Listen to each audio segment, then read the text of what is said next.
శక్తి ఉంది, వెనకాల మంది బలం ఉంది. కానీ ఆర్థికపరమైన నైపుణ్యం లేదు, పాలనాపరమైన నైపుణ్యం లేదు, రాజకీయపరమైన నైపుణ్యం లేదు, పార్టీని సంస్థాగతంగా నిర్మించే శక్తి లేదు, ఆయనకి డబ్బులు ఇచ్చే శక్తులు లేవు. కాబట్టి ఇవన్నీ ఉన్నటువంటి రాష్ట్రం బాగు కోరుతా జగన్మోహన్ రెడ్డి అనేటటువంటి వ్యక్తిని రాకుండా చూడగలిగినటువంటి శక్తి ఉన్నటువంటి ఒక మహాశక్తికి తను అండగా ఉంటాడు.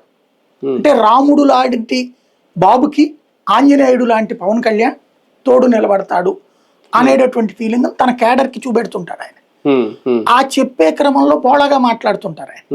ఈ బోళాగా మాట్లాడేది ఏంటంటే తల్లి దగ్గర మారాం చేసే బిడ్డ లాంటి మాటలు.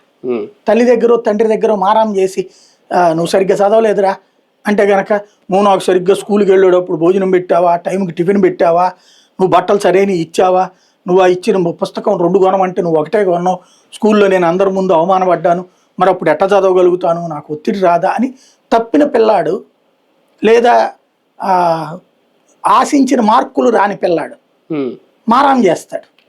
ఎందుకు? తల్లిదండ్రులు చేస్తాను తినకుండా, తిట్టించుకోకుండా. అలాంటి మారాం మాటలు మాట్లాడతాడు ఆయన. అది ఆయనలో ఆ తెలివితేటలు ఉన్నాయి. 2014లో సాధ్యం కానిది 2019లో ఆయన సింగిల్కి వెళ్ళినా సాధ్యం కానిది 2024లో ఒక పటిష్ట